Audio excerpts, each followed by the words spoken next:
ಆತ್ಮೀಯ ವಿದ್ಯಾರ್ಥಿಗಳೇ, ನನ್ನ ಹೆಸರು RS ಉನ್ನತಿ ಅಂತ. ನಾನು ಈ ದಿವಸ 9ನೇ ತರಗತಿಯ ರಾಜ್ಯಶಾಸ್ತ್ರ ವಿಭಾಗದ ಭಾರತದ ಚುನಾವಣಾ ವ್ಯವಸ್ಥೆ ಎಂಬ ಅಧ್ಯಾಯವನ್ನು ಇವತ್ತು ತಿಳಿಸಿಕೊಡ್ತಾ ಇದ್ದೀನಿ. ವಿದ್ಯಾರ್ಥಿಗಳೇ, ಭಾರತದಲ್ಲಿ ಈ ಚುನಾವಣಾ ವ್ಯವಸ್ಥೆ ಹೇಗಿರುತ್ತೆ, ಇದಕ್ಕೆಲ್ಲ ಯಾವ್ಯಾವ ಹಂತದ ಅಧಿಕಾರಿಗಳು ಇರ್ತಾರೆ ಮತ್ತು ಇದನ್ನು ಚುನಾವಣೆ ನಡೆಸೋರು ಯಾರು, ಇದರ ಸಂಪೂರ್ಣ ಜವಾಬ್ದಾರಿ ಯಾರು ನಿರ್ವಹಿಸ್ತಾರೆ ಎಂಬ ವಿಷಯದ ಬಗ್ಗೆ ಇವತ್ತು ನಿಮಗೆ ಸಂಕ್ಷಿಪ್ತವಾಗಿರ್ತಕ್ಕಂತಹ ಮಾಹಿತಿಯನ್ನು ಕೊಡ್ತೇನೆ. ಈ ಭಾರತದ ಚುನಾವಣಾ ವ್ಯವಸ್ಥೆ ಈ ಅಧ್ಯಾಯದಲ್ಲಿ ನಾವು ಏನೆಲ್ಲ ಅಂಶಗಳನ್ನು ತಿಳಿತಾ ಹೋಗ್ತೀವಿ ಅಂತ, ಚುನಾವಣಾ ಆಯೋಗ, ಚುನಾವಣಾ ವ್ಯವಸ್ಥೆಯ ಪ್ರಕ್ರಿಯೆ, ರಾಜಕೀಯ ಪಕ್ಷಗಳು, ಸಮ್ಮಿಶ್ರ ಸರ್ಕಾರಗಳು, ಮಾಧ್ಯಮ ಮತ್ತು ಪ್ರಜಾಪ್ರಭುತ್ವ, ಈ ಎಲ್ಲ ಅಂಶಗಳನ್ನು ನಾವು ಇವತ್ತು ತಿಳಿತಾ ಹೋಗೋಣ. ಭಾರತವು ಜಗತ್ತಿನ ದೊಡ್ಡ ಪ್ರಜಾಪ್ರಭುತ್ವ ರಾಷ್ಟ್ರಗಳಲ್ಲಿ ಒಂದು, ಅಥವಾ ಪ್ರಜಾಪ್ರಭುತ್ವ ಹೊಂದಿರತಕ್ಕಂಥ ಜಗತ್ತಿನ ಅತ್ಯಂತ ದೊಡ್ಡ ರಾಷ್ಟ್ರ ಅಂದರೆ ಭಾರತ. ಈ ಪ್ರಜಾಪ್ರಭುತ್ವ ವ್ಯವಸ್ಥೆ ಯಶಸ್ವಿಯಾಗಲು ನಿಷ್ಪಕ್ಷಪಾತವಾದ, ನಿರ್ಭಯವಾದ ಚುನಾವಣೆಗಳು ನಡೆಯುವುದು ಅಗತ್ಯವಾಗಿರುತ್ತದೆ. ಇಲ್ಲಿ ನಮ್ಮ ಸಂವಿಧಾನದ ಪ್ರಕಾರ ಚುನಾವಣೆಯ ಮೇಲ್ವಿಚಾರಣೆ, ನಿರ್ದೇಶನ ಮತ್ತು ನಿಯಂತ್ರಣ ಮಾಡಲಿಕ್ಕೆ ನಮ್ಮ ಸಂವಿಧಾನದ 15ನೇ ಭಾಗದಲ್ಲಿ 324ರಿಂದ 329ರವರೆಗಿನ ನೋಡ್ರಿ, 15ನೇ ವಿಧಿಯಲ್ಲಿ ಎಷ್ಟು ಅಂದರೆ 15ನೇ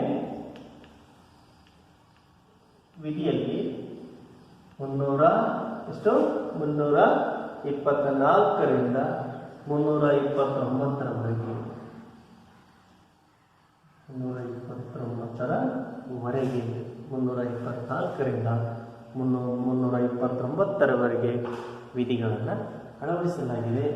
ಈ ವಿಧಿಗಳನ್ವಯ ಸ್ವತಂತ್ರವಾದ ಚುನಾವಣಾ ಆಯೋಗದ ವ್ಯವಸ್ಥೆ ಕುರಿತು ಈ ಒಂದು ವಿಧಿಗಳಲ್ಲಿ ತಿಳಿಸಲಾಗಿದೆ. 324ರಿಂದ 329ರ ವಿಧಿಗಳು ಭಾರತದಲ್ಲಿ ಚುನಾವಣೆಯನ್ನು ಹೇಗೆ ನಡೆಸಬೇಕು ಅನ್ನುವಂತಹ ಮಾಹಿತಿಯನ್ನು ನಮಗೆ ಒದಗಿಸಿಕೊಡ್ತದೆ.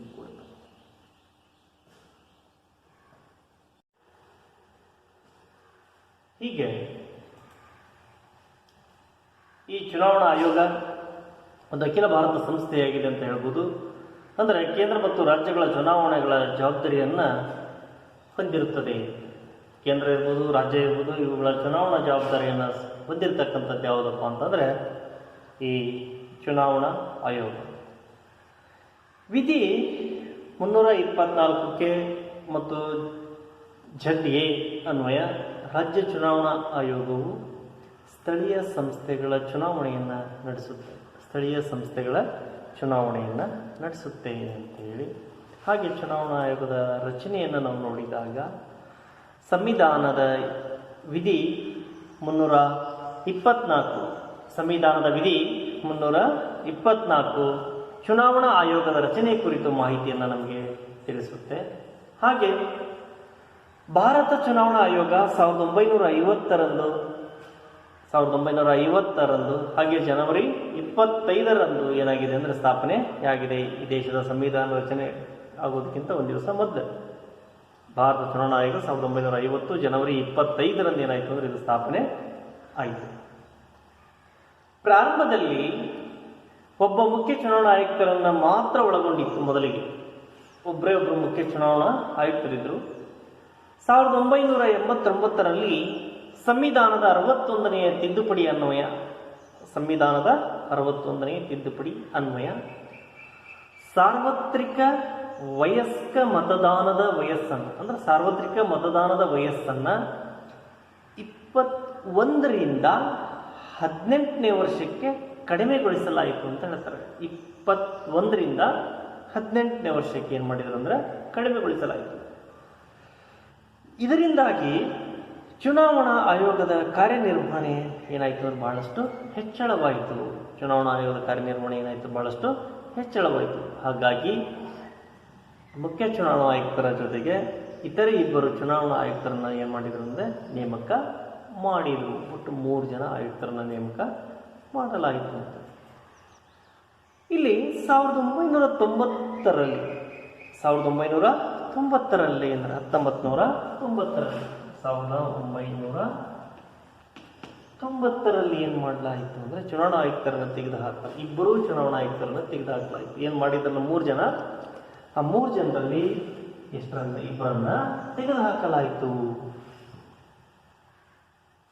ಎಷ್ಟು ಜನ ಇದ್ರು? 3 ಜನ. ಮೊದಲಿಗೆ ಸ್ಥಾಪನೆಯಾದಾಗ ಒಬ್ಬರು ಚುನಾವಣಾ ಆಯುಕ್ತರಿದ್ರು. ಆ ನಂತರ ಏನು ಮಾಡಿದ್ರು ಅಂದರೆ 21 ವರ್ಷ ಸಾರ್ವತ್ರಿಕ ಮತದಾನದ ಹಕ್ಕನ್ನು 18 ವರ್ಷಕ್ಕೆ ಕಡಿಮೆ ಮಾಡಿದಾಗ, ಅದರ ಕಾರ್ಯ ಒತ್ತಡ ಹೆಚ್ಚಾದಾಗ ಮತ್ತೆ ಇಬ್ಬರು ಆಯುಕ್ತರನ್ನ ಅದಕ್ಕೆ ನೇಮಕ ಮಾಡ್ತಾರೆ. ಮತ್ತೆ 1990ರಲ್ಲಿ ತೆಗೆದುಹಾಕಿ ಆ ಇಬ್ಬರು ಚುನಾವಣಾ ಆಯುಕ್ತರನ್ನ ತೆಗೆದು ಹಾಕಲಾಯಿತು.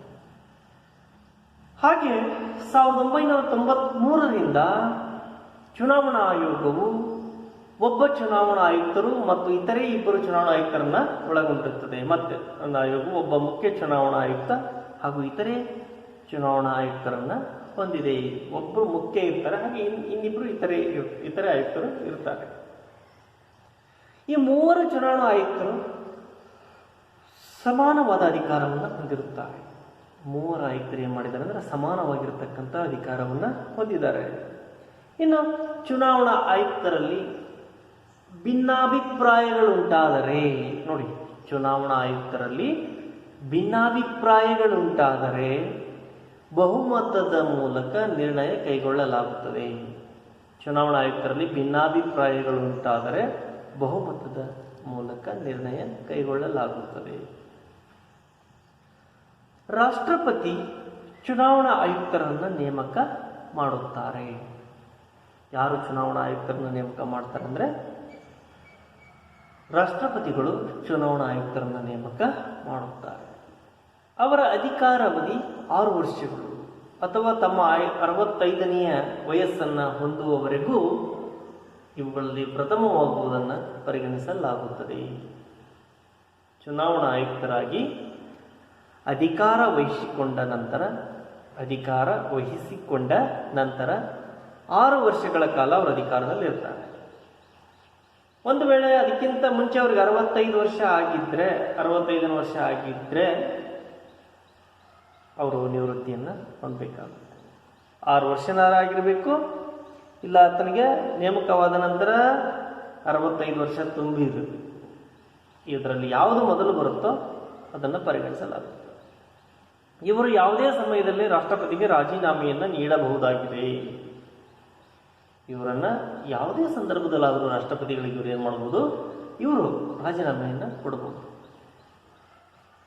ಸಂಸತ್ತು ಅಸಮರ್ಥತೆ, ದುರ್ನಡತೆ ಆಧಾರದ ಮೇಲೆ ಪದಚ್ಯುತಗೊಳಿಸುವ ಅಧಿಕಾರವನ್ನು ಹೊಂದಿರುತ್ತದೆ. ಸಂಸತ್ತು ಮನಸ್ಸು ಮಾಡಿದರೆ, ಚುನಾವಣಾ ಆಯುಕ್ತರು ದುರ್ನಡತೆಯನ್ನು ತೋರಿದರೆ ಅವ್ರನ್ನ ಏನು ಮಾಡಬಹುದು ಅಂದರೆ ಅಧಿಕಾರದಿಂದ ಪದಚ್ಯುತಿಯನ್ನು ಗೊಳಿಸಬಹುದು.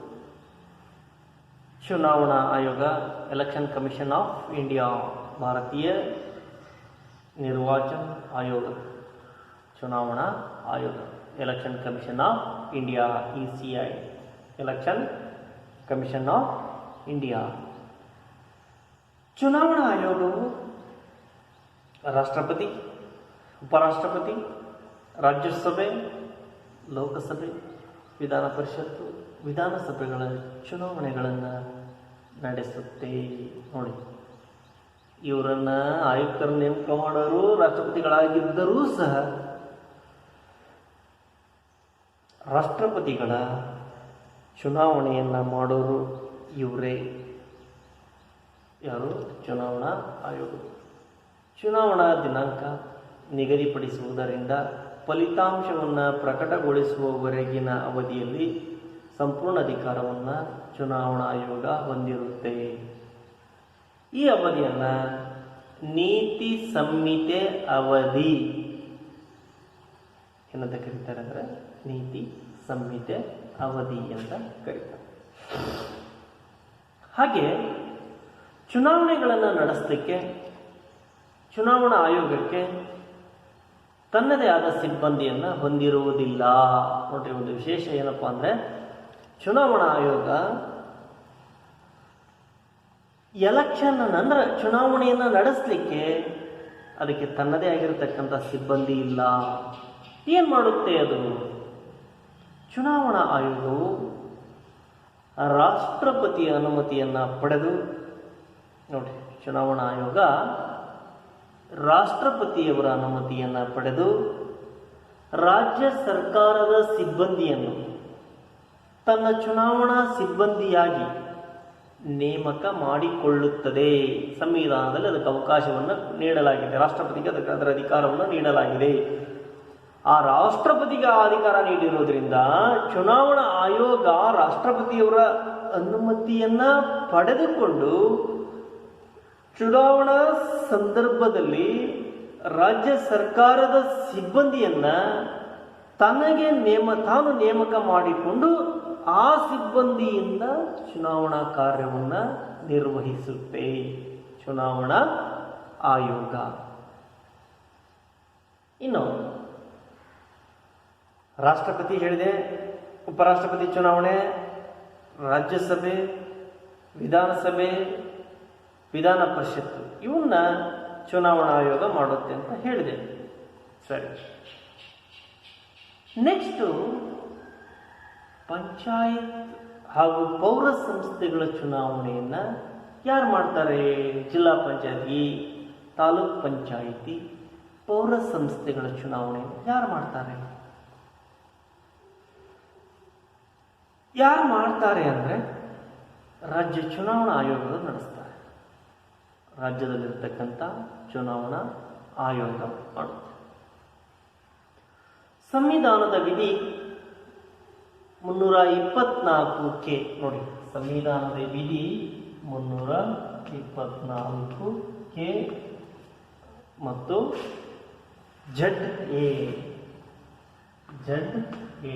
ಪ್ರಕಾರ ಈ ವಿಧಿಗಳ ಅನ್ವಯ ಸಂವಿಧಾನದ ವಿಧಿ 324 ಮತ್ತು ZA ವಿಧಿಗಳ ಅನ್ವಯ ರಾಜ್ಯಪಾಲರು ಚುನಾವಣಾ ಆಯುಕ್ತರನ್ನು ನೇಮಕ ಮಾಡುತ್ತಾರೆ.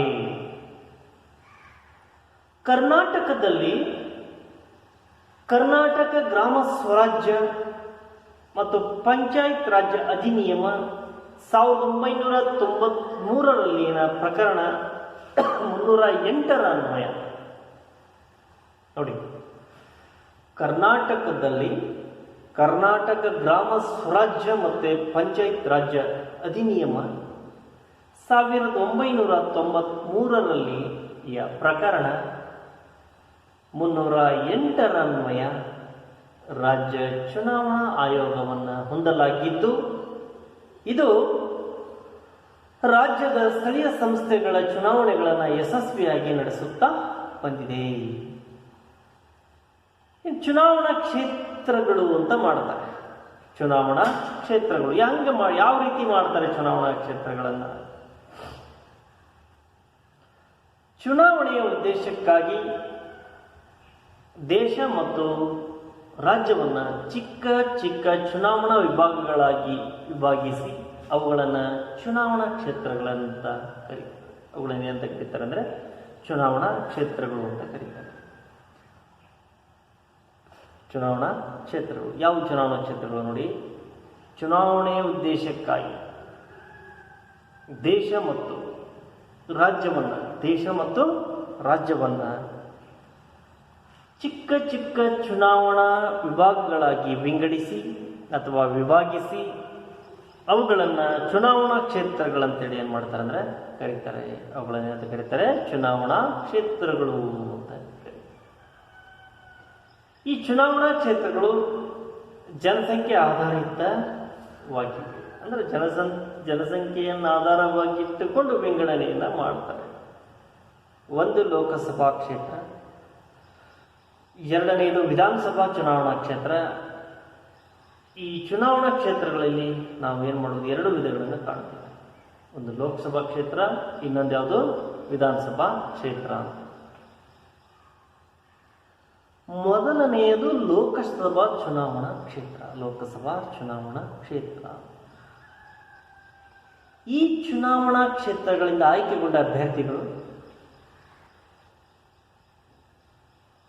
ಲೋಕಸಭೆಯ ಸದಸ್ಯರು ಅಥವಾ ಎಂಪಿಗಳೆನಿಸಿಕೊಳ್ತಾರೆ. ಎಂಪಿ ಮೆಂಬರ್ ಆಫ್ ಪಾರ್ಲಿಮೆಂಟ್ ಅಂದ್ರೆ ಲೋಕಸಭಾ ಸದಸ್ಯರು. ಇನ್ನು ವಿಧಾನಸಭಾ ಕ್ಷೇತ್ರದಿಂದ ಆಯ್ಕೆಗೊಂಡಿರ್ತಕ್ಕಂಥವ್ರನ್ನ ಏನಂತ ಕರಿತೀವಿ ಅಂದ್ರೆ ರಾಜ್ಯ ವಿಧಾನಸಭಾ ಸದಸ್ಯರು ಅಥವಾ ಶಾಸಕ ಅಥವಾ MLA ಅಥವಾ MLA, member of legislative assembly. ಈ ಎರಡು ಚುನಾವಣಾ ಕ್ಷೇತ್ರಗಳಲ್ಲಿ ನಿಯಮಾನುಸಾರ ಪರಿಶಿಷ್ಟ ಜಾತಿ, ಪರಿಶಿಷ್ಟ ಪಂಗಡಗಳಿಗೆ ಸ್ಥಾನಗಳನ್ನು ಮೀಸಲು ಇಡಲಾಗುತ್ತೆ. ಪರಿಶಿಷ್ಟ ಜಾತಿಗೆ ಇಷ್ಟು ಸ್ಥಾನಗಳು, ಪರಿಶಿಷ್ಟ ಪಂಗಡದವರಿಗೆ ಇಷ್ಟು ಸ್ಥಾನಗಳು ಅಂತ ಮೀಸಲಿಡಲಾಗುತ್ತೆ. ಇವುಗಳನ್ನು ಮೀಸಲು ಚುನಾವಣಾ ಕ್ಷೇತ್ರಗಳು ಅಂತ ಕರೀತಾರೆ. ಇವುಗಳನ್ನ ಏನಂತ ಕರೀತಾರೆ ಅಂದ್ರೆ ಮೀಸಲು ಚುನಾವಣಾ ಕ್ಷೇತ್ರಗಳು.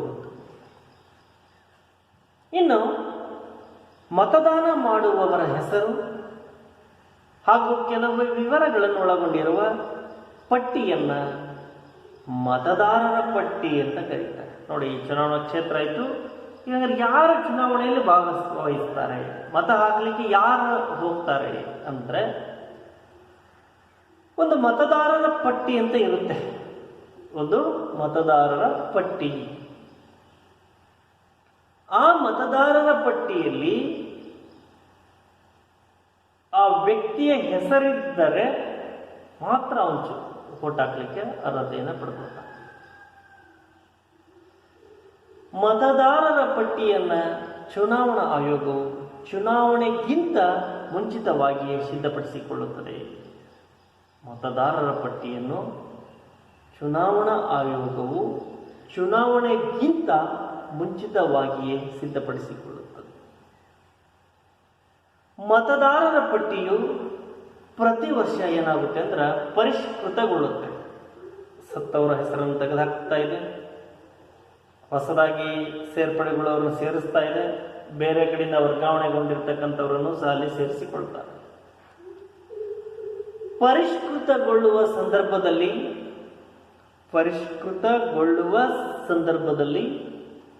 ಯಾರಿಗೆ 18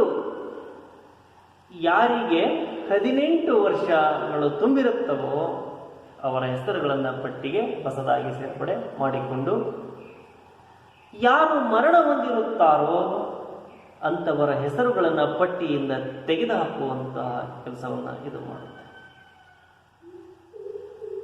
ಈ ಮತದಾರರ ಪಟ್ಟಿಯು ಚುನಾವಣಾ ಅಧಿಕಾರಿಗಳು ಮತದಾರನ ಮತದಾನದ ವೇಳೆ ಗುರುತಿಸಲು ಸಹಾಯಕವಾಗುತ್ತದೆ. ಮತದಾರನ ಛಾಯಾಚಿತ್ರಗಳು, ಗುರುತಿನ ಚೀಟಿಯನ್ನು ಪ್ರತಿಯೊಬ್ಬ ಅರ್ಹ ಮತದಾರನಿಗೆ ಅದನ್ನು ಸರ್ಕಾರ ವಿತರಣೆ ಮಾಡುತ್ತೆ. ಮತದಾನದ ಸಂದರ್ಭದಲ್ಲಿ, ಮತ ಚಲಾಯಿಸುವಂತಹ ಸಂದರ್ಭದಲ್ಲಿ ಆ ಗುರುತಿನ ಚೀಟಿಯನ್ನು ತೋರಿಸುವ ಮೂಲಕ ಮತವನ್ನು ಅವರು ಮಾಡಬಹುದು, ಚಲಾಯಿಸಬಹುದು. ಈ ಗುರುತಿನ ಚೀಟಿ ಮತದಾರನ ಗುರುತಿಸುವಿಕೆಗೆ ಪುರಾವೆಯಾಗಿ ಬಳಸಲ್ಪಡುತ್ತದೆ. ಮತದಾರನು ಮತದಾನದ ವೇಳೆ ಮತದಾರನ ಗುರುತಿನ ಚೀಟಿ ಅಥವಾ ಇತರೆ ಪುರಾವೆಗಳಾದ ವರಮಾನ ತೆರಿಗೆ, ಪಾನ್ ಕಾರ್ಡ್ ಅಂತ ಕರೀತಾರೆ, ಡ್ರೈವಿಂಗ್ ಲೈಸೆನ್ಸ್, ಬ್ಯಾಂಕ್ ಪಾಸ್ಬುಕ್, ತನ್ನ ಫೋಟೋ ಇರತಕ್ಕಂಥ ಯಾವುದಾದ್ರೂ ಒಂದು ಆಧಾರ್ ಕಾರ್ಡ್, ಇವುಗಳನ್ನು ತೋರಿಸುವ ಮೂಲಕ ಅಧಿಕಾರಿಗಳಿಗೆ ಮತವನ್ನು ಏನು ಮಾಡಬಹುದು, ಇವರು ಚಲಾಯಿಸಬಹುದು. ಇನ್ನು ಚುನಾವಣೆಯ ಪ್ರಕ್ರಿಯೆ ಹಂತಗಳು ಅಂತ ಬರುತ್ತೆ. ಚುನಾವಣಾ ಪ್ರಕ್ರಿಯೆಗಳ ಹಂತಗಳು ಅಂತ ಬರುತ್ತೆ. ಈ ಹಂತಗಳನ್ನ ನಾವು ನೋಡ್ತಾ ಹೋದರೆ, ಚುನಾವಣಾ ಹಂತಗಳನ್ನು ನೋಡ್ತಾ ಹೋದರೆ ಮೊದಲಿಗೆ ಬರೋದು ಯಾವುದು, ಅಧಿಸೂಚನೆ ಅಂತ. ಏನಿದು ಅಧಿಸೂಚನೆ ಅಂತಂದ್ರೆ, ಇಲ್ಲಿ ಚುನಾವಣಾ ಪ್ರಕ್ರಿಯೆ ಪ್ರಕಟಣೆಯೊಂದಿಗೆ ಆರಂಭವಾಗುತ್ತದೆ ಅಂತ ಹೇಳಿದ್ರೆ ಅಧಿಸೂಚನೆ. ಚುನಾವಣಾ ಆಯೋಗವು ಚುನಾವಣೆಗಳು ನಡೆಯುವ ದಿನಾಂಕ, ವೇಳೆ, ಮತ್ತೆ ಯಾವ ಸಂದರ್ಭದಲ್ಲಿ ಮತದಾನ ನಡೆಯುತ್ತೆ, ಯಾವ ಸಂದರ್ಭದಲ್ಲಿ ಫಲಿತಾಂಶ ಪ್ರಕಟವಾಗುತ್ತೆ, ನಾಮಪತ್ರ ಕೊಡೋದು ಯಾವಾಗ, ಹಿಂಪಡೆಯೋದು ಯಾವಾಗ, ಎಲ್ಲವುಗಳನ್ನು ಪತ್ರಿಕೆಗಳಲ್ಲಿ, ರೇಡಿಯೋಗಳಲ್ಲಿ, ದೂರದರ್ಶನಗಳಲ್ಲಿ, ಮಾಧ್ಯಮಗಳಲ್ಲಿ ಸರ್ಕಾರ ತನ್ನ ಗೆಜೆಟ್ನಲ್ಲಿ ಏನು ಮಾಡುತ್ತೆ ಅಂದರೆ ಪ್ರಕಟ ಮಾಡುತ್ತೆ. ಇದು ಏನಪ್ಪ ಅಂದರೆ ಅಧಿಸೂಚನೆ. ಇದಾದ ಮೇಲೆ ಅಭ್ಯರ್ಥಿಗಳ ಉಮೇದುವಾರಿಕೆ ಅಂದರೆ ಯಾರು ಎಲೆಕ್ಷನ್ ನಿಲ್ಲಬೇಕು, ಉಮೇದುವಾರನಾಗಬೇಕು ಅಂತವರ ಹೆಸರು. ನಮ್ಮ ದೇಶದಲ್ಲಿ ಪ್ರತಿನಿಧಿತ್ವ ಪ್ರಜಾಪ್ರಭುತ್ವ ವ್ಯವಸ್ಥೆ ಇರುವುದರಿಂದ ಜನರಿಗೆ ಚುನಾವಣೆಗೆ ಸ್ಪರ್ಧಿಸುವ ಮತ್ತು ಚುನಾಯಿಸುವಂತಹ ಹಕ್ಕು ಪ್ರತಿಯೊಬ್ಬ ಪ್ರಜೆಗೂ ಇದೆ. ಚುನಾವಣೆಗೆ ಸ್ಪರ್ಧಿಸಲು ಬಯಸುವ ಅಭ್ಯರ್ಥಿಗಳು ಕೆಲವು ಅರ್ಹತೆಗಳನ್ನು ಏನು ಮಾಡಿರಬೇಕು ಅಂದರೆ ಪೂರೈಸಿರಬೇಕು. ಭಾರತದ ಪ್ರಜೆಯಾಗಿರಬೇಕು, 25 ವರ್ಷ ವಯಸ್ಸಾಗಿರಬೇಕು, ಇನ್ನು ಕೆಲವೊಂದಿಷ್ಟು ಚುನಾವಣೆಗಳಿಗೆ 30 ವರ್ಷ ಆಗಿರಬೇಕು, ಇನ್ನು ಕೆಲವೊಂದಿಷ್ಟು ಚುನಾವಣೆಗಳಿಗೆ 35 ವರ್ಷ ಆಗಿರಬೇಕು, ಸಾಮಾಜಿಕ ಸ್ವಾಸ್ಥ್ಯವನ್ನು ಹೊಂದಿರಬೇಕು, ಆರ್ಥಿಕವಾಗಿ ದಿವಾಳಿಯಾಗಿರಬಾರ್ದು, ಕ್ರಿಮಿನಲ್ ಕೇಸಿನ ಹಿನ್ನೆಲೆಯನ್ನು ಹೊಂದಿರಬಾರ್ದು. ಹೀಗೆಲ್ಲ ಅರ್ಹತೆಗಳನ್ನು ಹಾಕಿರ್ತಾರೆ. ತಮ್ಮ ಉಮೇದುವಾರಿಕೆ ಕಾಗದ ಪತ್ರವನ್ನು ಆ ಉದ್ದೇಶಕ್ಕಾಗಿ ನೇಮಕಗೊಂಡ ಅಧಿಕಾರಿಗೆ ನಿಗದಿತ ವೇಳೆಯಲ್ಲಿ ಸಲ್ಲಿಸಬೇಕು. ಯಾರು ಸ್ಪರ್ಧೆ ಮಾಡ್ತಾರೋ ಅವರು ಅಲ್ಲಿ ಯಾರು ಚುನಾವಣಾ ಆಯೋಗ ನೇಮಿಸಿರುವಂತಹ ಅಧಿಕಾರಿ, ಚುನಾವಣಾಧಿಕಾರಿಗೆ ತನ್ನ ಒಂದು ನಾಮಪತ್ರವನ್ನು ಸಲ್ಲಿಸಬೇಕು. ಅರ್ಜಿಯೊಂದಿಗೆ ನಿರ್ದಿಷ್ಟ ಮೊತ್ತವನ್ನು ಭದ್ರತಾ ಠೇವಣಿ ಅಂತ ಭದ್ರತಾ ಠೇವಣಿಯ ಹಣ ಎಂದು ಪಾವತಿಸಬೇಕು. ಅಲ್ಲಿಷ್ಟು ಹಣ ಅಂತೇಳಿ ಪಾವತಿಯನ್ನು ಇಡಬೇಕು. ಚುನಾವಣೆ ಪ್ರಕ್ರಿಯೆ ಹಂತಗಳು ಅಂತ ಬರುತ್ತೆ. ಅಭ್ಯರ್ಥಿಗಳು ಉಮೇದುವಾರಿಕೆ ನೋಡಿ, ರಾಜಕೀಯ ಪಕ್ಷಗಳು ತಮ್ಮ ಪಕ್ಷದ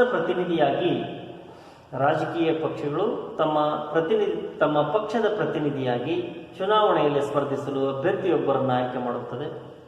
ಅವರಿಗೆ ಪಕ್ಷದ ಅಧಿಕೃತ ಪರವಾನಗಿ ನೀಡುತ್ತದೆ. ಅದನ್ನು ಪಕ್ಷದ ಅಧಿಕೃತ ಪತ್ರ ಅಂತ ಹೇಳುತ್ತಾ ಅದಕ್ಕೆ ಒಂದು ಅಧಿಕೃತ ಪತ್ರ ಬಿ ಫಾರ್ಮ್ ಅಂತ ಸಿ ಫಾರ್ಮ್ ಅಂತ ಕೊಡ್ತಾರೆ. ಅಂದರೆ ಅಭ್ಯರ್ಥಿಗಳು ನಾನು ಈ ಪಕ್ಷದಿಂದ ನಿಂತ್ಕೊಂಡಿದ್ದೀನಿ, ನಾನು ಮತ್ತೊಂದು ರಾಜಕೀಯ ಪಕ್ಷಗಳೇನಿರ್ತಾವಲ್ಲ ಆ ಪಕ್ಷಗಳಿಂದ ನಿಂತ್ಕೊಂಡಿದ್ದೀನಿ ಅಂದಾಗ ಆ ಪಕ್ಷ ಅವರಿಗೆ ಒಂದು ಸರ್ಟಿಫಿಕೇಟ್ ಕೊಡುತ್ತೆ, ಇವನು ನಮ್ಮ ಅಧಿಕೃತ ಅಭ್ಯರ್ಥಿ ಅಂದಾಗ ಆ ಚಿಹ್ನೆಯಡಿ ಆ ವ್ಯಕ್ತಿ ಸ್ಪರ್ಧಿಸಬಹುದು ಚುನಾವಣೆಯಲ್ಲಿ.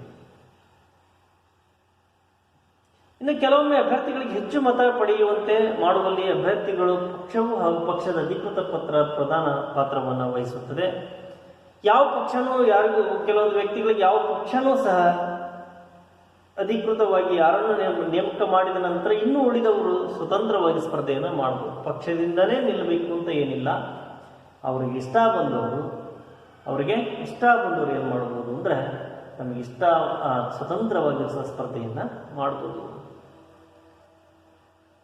ಅರ್ಜಿ ಸಲ್ಲಿಸಲು ಕೊನೆಯ ದಿನಾಂಕ ಮುಗಿದ ನಂತರ ನೇಮಕಗೊಂಡ ಅಧಿಕಾರಿಗಳು ಪ್ರತಿಯೊಬ್ಬ ಅಭ್ಯರ್ಥಿ ಉಮೇದುವಾರಿಕೆಯನ್ನು ಏನು ಮಾಡ್ತಾರೆ, ನಾಮಪತ್ರಗಳ ಪರಿಶೀಲನೆ ಅಂತ ಬರುತ್ತೆ. ಉಮೇದುವಾರಿಕೆ ಆದಮೇಲೆ ನಾಮಪತ್ರಗಳನ್ನು ಪರಿಶೀಲನೆಯನ್ನು ಮಾಡ್ತಾರೆ. ಯಾವುದಾದ್ರೂ ಹೆಸರುಗಳು ಬಿಟ್ಟು ಹೋಗಿದ್ರೆ, ತಪ್ಪಾಗಿದ್ದರೆ, ಅಥವಾ ಕೊಟ್ಟಂಥ ಮಾಹಿತಿ ಅಪೂರ್ಣವಾಗಿದ್ದರೆ, ಅಸತ್ಯವಾಗಿದ್ದರೆ ಅವ್ರನ್ನ ಏನು ಮಾಡ್ತಾರೆ ಅಂದರೆ ಅನರ್ಹಗೊಳಿಸ್ತಾರೆ ಅಂತ. ಅವ್ರ ಹೆಸರನ್ನು ಏನು ಮಾಡ್ತಾರೆ, ಅನರ್ಹಗೊಳಿಸ್ತಾರೆ. ನಾಮಪತ್ರಗಳ ಪರಿಶೀಲನೆ ಆದಮೇಲೆ ನಾಮಪತ್ರಗಳ ಅಥವಾ ಉಮೇದುವಾರಿಕೆ ಹಿಂಪಡೆಯುವಿಕೆ ಅಂತ ಬರುತ್ತೆ. ಉಮೇದುವಾರಿಕೆಯ ಹಿಂಪಡೆಯುವಿಕೆ ಏನಿದೆ? ಹಿಂಪಡೆಯುವಿಕೆ ಅಂತಂದರೆ ನೋಡಿ, ನಾನು ಚುನಾವಣೆಗೆ ಸ್ಪರ್ಧೆ ಮಾಡ್ತಾ ಇದ್ದೆ, ಕಾರಣಾಂತರಗಳಿಂದ ನನ್ನ ಸ್ನೇಹಿತನಿಗೆ ನನ್ನ ಬೆಂಬಲ ಕೊಡೋ ಸಲುವಾಗಿ ನಾನು ಸ್ಪರ್ಧೆಗೆ ನಿಲ್ಲಲ್ಲ, ಹಾಗಾಗಿ ನನ್ನ ನಾಮಪತ್ರವನ್ನು ನಾನು ವಾಪಸ್ ಪಡಿತಾ ಇದ್ದೀನಿ. ಇದೇ ಉಮೇದುವಾರಿಕೆ ಹಿಂಪಡೆಯುವಿಕೆ. ಇದಾದ್ಮೇಲೆ ಪ್ರಚಾರ ಬರುತ್ತೆ.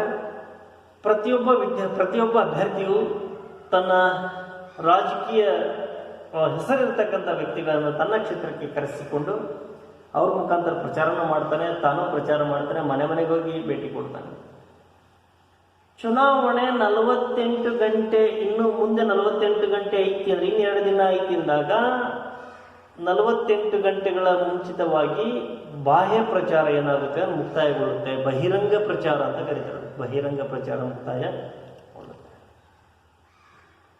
ಪ್ರಚಾರದ ವೇಳೆಯಲ್ಲಿ ರಾಜಕೀಯ ಪಕ್ಷಗಳು ಮತ್ತೆ ಅಭ್ಯರ್ಥಿಗಳು ತಮ್ಮ ಪಕ್ಷಕ್ಕೆ ಅಥವಾ ತಮಗೆ ಜಯ ತಂದು ಕೊಟ್ಟರೆ ಜನರಿಗೆ ನಾನು ಏನೆಲ್ಲ ಕೊಡ್ತೀನಿ ಅಂತಕ್ಕಂಥ ಸವಲತ್ತುಗಳನ್ನು, ಆಶ್ವಾಸನೆಗಳನ್ನು ಜನರಿಗೆ ನೀಡ್ತಾರೆ. ಈ ಭರವಸೆಗಳನ್ನು ಚುನಾವಣಾ ಪ್ರಣಾಳಿಕೆ ಅಂತ ಕರೀತಾರೆ. ಈ ಭರವಸೆಗಳನ್ನು ಏನಂತ ಕರೀತಾರೆ? ಚುನಾವಣಾ ಪ್ರಣಾಳಿಕೆ.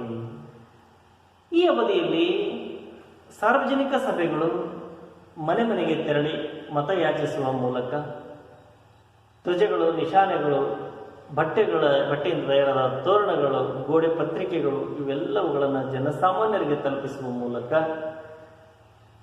ಚುನಾವಣಾ ಆಯೋಗ ನಿಗದಿಪಡಿಸಿದ ನೀತಿ ಸಂಹಿತೆಗಳನ್ನು ಕಡ್ಡಾಯವಾಗಿ ಪಾಲಿಸುತ್ತಾ ಪ್ರಚಾರವನ್ನು ಮಾಡಬೇಕು. ಇನ್ನು ಮತದಾನದ ದಿನ ಮೊದಲೇ ನಿಗದಿಯಾಗಿರುತ್ತೆ. ಮತದಾರರ ಪಟ್ಟಿಯನ್ನು ನೀಡಿರ್ತಾರೆ. ಇಂತಹ ಮತದಾರರ ಪಟ್ಟಿಯವರು ಇಂತಹ ಚುನಾವಣಾ ಕ್ಷೇತ್ರದ ಬೂತಿಗೆ ಹೋಗಬೇಕು, ಮತದಾನ ಕೇಂದ್ರಕ್ಕೆ ಹೋಗಬೇಕು ಅಂತ ನಿಗದಿ ಮಾಡಿರ್ತಕ್ಕಂಥ ತಮಗೆ ನಿಗದಿಪಡಿಸಿದ ಮತದಾನ ಕೇಂದ್ರಕ್ಕೆ ಹೋಗಿ ಮತವನ್ನು ಅವ್ರು ಏನು ಮಾಡ್ಬೋದು? ಚಲಾಯಿಸಬಹುದು. ಅಲ್ಲಿ ಚುನಾವಣಾಧಿಕಾರಿಗಳು, ನೇಮಕಗೊಂಡಿರ್ತಕ್ಕಂತಹ ಸಿಬ್ಬಂದಿಗಳು ಮತದಾನ ಕೇಂದ್ರದಲ್ಲಿರ್ತಾರೆ. ಅವರು ನಿಷ್ಪಕ್ಷಪಾತವಾದ, ನಿರ್ಭಯವಾದ, ನಿಸ್ಸಂದೇಹವಾದ, ಒಂದು ವಿಶ್ವಾಸಾರ್ಹವಾಗಿರ್ತಕ್ಕಂತಹ ಚುನಾವಣೆಯನ್ನು ಅವರು ಆ ದಿನ ನಡೆಸ್ತಾರೆ. ಮತಗಟ್ಟೆಗಳಲ್ಲಿ ಮತದಾರರ ಗುರುತಿನ ಖಾತ್ರಿಯಾದ ಮೇಲೆ ಅವನಿಗೆ ಮತದಾನ ಪತ್ರವನ್ನು ನೀಡಿ ಮತ ಚಲಾಯಿಸಲಿಕ್ಕೆ ಅವಕಾಶವನ್ನು ಕೊಡ್ತಾರೆ. ಇನ್ನು ಕೆಲವೊಂದಿಷ್ಟು ಕಡೆ ವಿದ್ಯುನ್ಮಾನ ಮತಯಂತ್ರಗಳು ಬಂದಿದ್ದಾವೆ. ಈ ವಿದ್ಯುನ್ಮಾನ ಯಂತ್ರಗಳ ಮುಖಾಂತರ ಮತವನ್ನು ಕೊಂಡಿಯನ್ನು ಏನಂತಿರೋದಕ್ಕೆ ಬಟನನ್ನು ಒತ್ತುವ ಮೂಲಕ ಅವರು ತಮ್ಮ ಹಕ್ಕನ್ನು ಚಲಾಯಿಸಬಹುದು, ವಿದ್ಯುತ್ ಗುಂಡಿಯನ್ನು ಅಂತ ಹೇಳ್ತಾರೆ. ಮತದಾನ ಆದ ನಂತರ ಅವುಗಳನ್ನು ಭದ್ರಪಡಿಸಿದ ಕೇಂದ್ರಗಳಲ್ಲಿ, ಸ್ಟ್ರಾಂಗ್ ರೂಮ್ ಅಂತ ಕರೀತಾರೆ, ಅಲ್ಲಿ ಅವುಗಳನ್ನು ಮತಯಂತ್ರಗಳನ್ನು ಬಂದೋಬಸ್ತನ್ನು ಅಂದರೆ ಬಿಗಿ ಭದ್ರತೆಯಲ್ಲಿ ಅವುಗಳನ್ನು ರಕ್ಷಣೆ ಮಾಡಿರ್ತಾರೆ. ಇದಾದ ಮೇಲೆ ಮತ ಎಣಿಕೆ ನಡೆಯುವಂಥ ಸ್ಥಳ ಮೊದಲೇ ಎಲ್ಲ ತರಬೇತಿನ ಸಿಬ್ಬಂದಿಗಳಿಗೆ ಕೊಟ್ಟಿರ್ತ ಚುನಾವಣಾ ಆಯೋಗ ಎಣಿಕೆಗೆ ನೇಮಕೊಂಡ ಅಧಿಕಾರಿಗಳ ಮತಗಳ ಎಣಿಕೆ ನಿರ್ದಿಷ್ಟ ಕೇಂದ್ರದಲ್ಲಿ ನಡೆಯುತ್ತೆ. ನಿರ್ದಿಷ್ಟ ಸಮಯದಲ್ಲಿ ಪ್ರಾರಂಭಗೊಂಡು ನಿರ್ದಿಷ್ಟ ಸಮಯದಲ್ಲಿ ಅದು ಮುಕ್ತಾಯಗೊಳ್ಳುತ್ತೆ. ವಿದ್ಯುನ್ಮಾನ ಮತಯಂತ್ರಗಳು ಬಂದ ಮೇಲೆ ಮತ ಎಣಿಕೆ ಅತ್ಯಂತ ಸುಲಭವೆನಿಸಿರ್ತಕ್ಕಂಥದ್ದು. ಅದಕ್ಕಿಂತ ಮುಂಚೆ ಏನು ಮಾಡಬೇಕಾಗಿತ್ತು? ಎಲ್ಲ ಪತ್ರಗಳನ್ನು ಎಣಿಸ್ಬೇಕಾಗಿತ್ತು. ಈಗ ಆ ಥರ ಏನು ವ್ಯವಸ್ಥೆ ಇಲ್ಲ. ವಿಶೇಷ ಸಂದರ್ಭದಲ್ಲಿ ಮರು ಎಣಿಕೆಗೆ ಅವಕಾಶ ಇರುತ್ತೆ. ಏನಾದರೂ ಅವ್ಯವಹಾರಗಳು ಕಂಡು ಬಂದಲ್ಲಿ ಅಭ್ಯರ್ಥಿಗಳು ಏನು ಮಾಡೋದು? ನ್ಯಾಯಾಲಯದ ಮೊರೆಯನ್ನು ಹೋಗಬಹುದು. ರಿಟರ್ನಿಂಗ್ ಅಧಿಕಾರಿಯು ಮತ ಎಣಿಕೆಯ ಫಲಿತಾಂಶವನ್ನು ಘೋಷಣೆ ಮಾಡ್ತಾನೆ, ಚುನಾವಣಾ ಅಧಿಕಾರಿ. ರಾಜಕೀಯ ಪಕ್ಷಗಳು ಬರುತ್ತೆ. ಸಾಮಾನ್ಯವಾಗಿ ಕರ್ನಾಟಕದಲ್ಲಿ ಬಹುಪಕ್ಷೀಯ ಪದ್ಧತಿ ಐತಿ. ಏಕಪಕ್ಷೀಯ, ದ್ವಿಪಕ್ಷೀಯ ಇಲ್ಲ, ಬಹುಪಕ್ಷೀಯ ಪದ್ಧತಿ. ಯಾರು ಎಷ್ಟು ಪಕ್ಷವನ್ನಾದರೂ ಸ್ಥಾಪನೆಯನ್ನು ಮಾಡ್ಕೋಬಹುದು ಅಂತ. ಇನ್ನು ರಾಜಕೀಯ ಪಕ್ಷಗಳ ಸಾಮಾಜಿಕ ಮತ್ತು ಆರ್ಥಿಕ ಪ್ರಗತಿಗೆ ನಿಯಮಗಳು ಹಾಗೂ ಕಾನೂನುಗಳನ್ನು ರೂಪಿಸುವಲ್ಲಿ ಪ್ರಮುಖ ಪಾತ್ರವನ್ನು ಈ ರಾಜಕೀಯ ಪಕ್ಷಗಳು ವಹಿಸುತ್ತೆ ಅಂತ ಹೇಳ್ತಾರೆ. ರಾಷ್ಟ್ರ ಮಟ್ಟದಲ್ಲಿ ಕೇಂದ್ರ ಸಂಸತ್ತಿನ ಕೆಳಮನೆ ಮತ್ತು ಲೋಕಸಭೆ, ರಾಜ್ಯ ಮಟ್ಟದಲ್ಲಿ ಕೆಳಮನೆ ಮತ್ತು ವಿಧಾನಸಭೆಯಲ್ಲಿ ಬಹುಮತ ಹೊಂದಿರುವ ರಾಜಕೀಯ ಪಕ್ಷಗಳು ಸರ್ಕಾರವನ್ನು ರಚನೆ ಮಾಡುತ್ತೆ. ಕೇಂದ್ರ ಮಟ್ಟದಲ್ಲಿ ಲೋಕಸಭೆ, ರಾಜ್ಯಸಭೆ ಅಂತ ಇರುತ್ತೆ. ಲೋಕಸಭೆಗೆ ಕೆಳಮನೆ ಅಂತಾರೆ, ರಾಜ್ಯಸಭೆಗೆ ಮೇಲ್ಮನೆ ಅಂತಾರೆ. ಹಾಗೆ ಎಲ್ಲ ರಾಜ್ಯಗಳಲ್ಲೂ ಕೆಳಮನೆ, ಮೇಲ್ಮನೆ ಅಂತ. ಕೆಲವೊಂದು ರಾಜ್ಯಗಳಲ್ಲಿ ವಿಧಾನ ಪರಿಷತ್ ಇಲ್ಲ. ಕರ್ನಾಟಕದಲ್ಲಿ ಕೆಳಮನೆ ಅಂದರೆ ವಿಧಾನಸಭೆ, ಮೇಲ್ಮನೆ ಅಂದರೆ ವಿಧಾನ ಪರಿಷತ್, ಎರಡೂ ಸದನಗಳು ಕರ್ನಾಟಕದಲ್ಲಿದೆ. ಇವು ತಮ್ಮ ಸರ್ಕಾರವನ್ನು ರಚನೆ ಮಾಡುತ್ತೆ, ಬಹುಮತ ಪಡೆದಿರತಕ್ಕಂಥ ಪಕ್ಷಗಳು.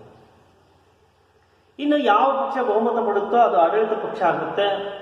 ಯಾವ ಪಕ್ಷ ಎರಡನೇ ಸ್ಥಾನದಲ್ಲಿರುತ್ತೋ ಅಂದರೆ ಆ ಸರ್ಕಾರ ರಚನೆಗೆ ಬೇಕಾಗಿರುವಂಥ ಬಹುಮತ ಯಾವ ಪಕ್ಷಕ್ಕೆ ಇರಲ್ವೋ ಅವರು ವಿರೋಧ ಪಕ್ಷದಲ್ಲಿ ಕುತ್ಕೊಂಡು ಸರ್ಕಾರದ ಒಂದು ನೀತಿ ನಿಯಮಗಳನ್ನು ಸರಿಯಾಗಿದ್ದರೆ ಅವುಗಳನ್ನು ಬೆಂಬಲಿಸೋದು, ಸರಿಯಾಗಿಲ್ಲದಿದ್ದರೆ ಅವುಗಳನ್ನು ವಿರೋಧಿಸಿ ಸರಿ ದಾರಿಗೆ ತರತಕ್ಕಂಥದ್ದು. ಸರ್ಕಾರ ಎಡವದ ರೀತಿಯಲ್ಲಿ ವಿರೋಧ ಪಕ್ಷ ಕೆಲಸವನ್ನು ಮಾಡುತ್ತೆ. ಭಾರತದಲ್ಲಿ ಹಲವು ರಾಜಕೀಯ ಪಕ್ಷಗಳಿದ್ದು ಅವುಗಳನ್ನು ರಾಜಕೀಯ ಪಕ್ಷಗಳು ಮತ್ತು ಪ್ರಾಂತೀಯ ಪಕ್ಷಗಳು ಅಂದರೆ ಪ್ರಾದೇಶಿಕ ಪಕ್ಷಗಳು, ರಾಷ್ಟ್ರೀಯ ಪಕ್ಷಗಳು ಅಂತ ಕರೀತಾ ಇದ್ದಾರೆ. ನಮ್ಮಲ್ಲಿ ಅನೇಕ ಪ್ರಾದೇಶಿಕ ಪಕ್ಷಗಳು ಇದ್ದಾವೆ ಮತ್ತು ರಾಷ್ಟ್ರೀಯ ಪಕ್ಷಗಳು ಸಹ ಭಾರತದಲ್ಲಿ ಇರ್ತಕ್ಕಂಥದ್ದು. ರಾಷ್ಟ್ರೀಯ ಪಕ್ಷಗಳನ್ನು ನೋಡಿ, ಭಾರತೀಯ ರಾಷ್ಟ್ರೀಯ ಕಾಂಗ್ರೆಸ್ ಇರ್ಬೋದು, ಭಾರತೀಯ ಜನತಾ ಪಕ್ಷ, ಇನ್ನೂ ಅನೇಕ ಪಕ್ಷಗಳು, ಜನತಾದಳ. ಇನ್ನು ಪ್ರಾದೇಶಿಕ ಪಕ್ಷಗಳು ಅಂತಂದರೆ ಅಣ್ಣಾ DMK, AIADMK, ಜಾತ್ಯತೀತ ಜನತಾದಳ ಇರ್ಬೋದು. ಆನಂತರ ತೃಣಮೂಲ ಕಾಂಗ್ರೆಸ್ ಪಶ್ಚಿಮ ಬಂಗಾಳದಲ್ಲಿರ್ಬೋದು. ಹೀಗೆ ಒಂದೊಂದು ಜಾರ್ಖಂಡ್ ಮುಕ್ತಿ ಮೋರ್ಚಾ ಇರ್ಬೋದು. ಇವೆಲ್ಲ ಏನಪ್ಪ ಅಂದ್ರೆ ಪ್ರಾದೇಶಿಕ ಪಕ್ಷಗಳು. ಪ್ರಾದೇಶಿಕ ರಾಜಕೀಯ ಪಕ್ಷಗಳನ್ನು ರಾಜ್ಯಗಳ ರಾಜಕೀಯ ಪಕ್ಷಗಳಂತಲೂ ಕರೀತಾರೆ. ಅವು ಸಹ ಪಕ್ಷಗಳೇ. ವಿಧಾನಸಭೆಯಲ್ಲಿ ಗಣನೀಯ ಸಂಖ್ಯೆಯ ಅಭ್ಯರ್ಥಿಗಳನ್ನು ಅಥವಾ ಸದಸ್ಯರನ್ನು ಹೊಂದಿರುವ ರಾಜ್ಯ ಪಕ್ಷಗಳನ್ನು ಪ್ರಾದೇಶಿಕ ಪಕ್ಷಗಳು ಅಂತ ಕರೀತಾರೆ. ಎಲ್ಲವನ್ನೂ ಪ್ರಾದೇಶಿಕ ಪಕ್ಷ ಅಂತ ಹೇಳಕ್ಕಾಗಲ್ಲ. ಕನಿಷ್ಠ ಇಷ್ಟು ಜನರ ಬೆಂಬಲ ಅಥವಾ ಇಷ್ಟು ಮತದಾನ ಈ ಪಕ್ಷಕ್ಕಾಗಿರ್ಬೇಕಂದ್ರೆ ಅದನ್ನು ಪ್ರಾದೇಶಿಕ ಪಕ್ಷ ಅಂತ ಕರೀತಾರೆ. ಪ್ರಾದೇಶಿಕ ರಾಜಕೀಯ ಪಕ್ಷ ಸರ್ಕಾರ ರಚಿಸಿಕೊಂಡು ಆಡಳಿತ ನಡೆಸಿದ್ದಕ್ಕೆ ಉದಾಹರಣೆಯಾಗಿ ತಮಿಳುನಾಡಿನ DMK, AIADMK ಪಕ್ಷ, ಅಸ್ಸಾಂನ ಅಸ್ಸಾಂ ಗಣ ಪರಿಷತ್ತು, ಆಂಧ್ರಪ್ರದೇಶದ ತೆಲುಗು ದೇಶಂ ಪಕ್ಷ, ಮಹಾರಾಷ್ಟ್ರದ ಶಿವಸೇನಾ ಪಕ್ಷ, ಕರ್ನಾಟಕದ ಜನತಾದಳ ಪಕ್ಷ, ಸಮಾಜವಾದಿ ಪಕ್ಷ, ಇನ್ನೂ ಮುಂತಾದ ಪಕ್ಷಗಳು ನಮ್ಮ ಕಣ್ಮುಂದೆ ಕಾಣ್ತಾ ಇವೆ. ಹೀಗೆ ಅವು ತಮ್ಮದೇ ಆಗಿರ್ತಕ್ಕಂಥ ಚಿಹ್ನೆಯನ್ನು ಚುನಾವಣಾ ಆಯೋಗದಿಂದ ಪಡೆದುಕೊಂಡು ಅವು ಚುನಾವಣಾ ಕ್ಷೇತ್ರದಲ್ಲಿ ಚುನಾವಣೆಯ ಪ್ರಕ್ರಿಯೆಯಲ್ಲಿ ಪಾಲ್ಗೊಳ್ಳುತ್ತಾರೆ.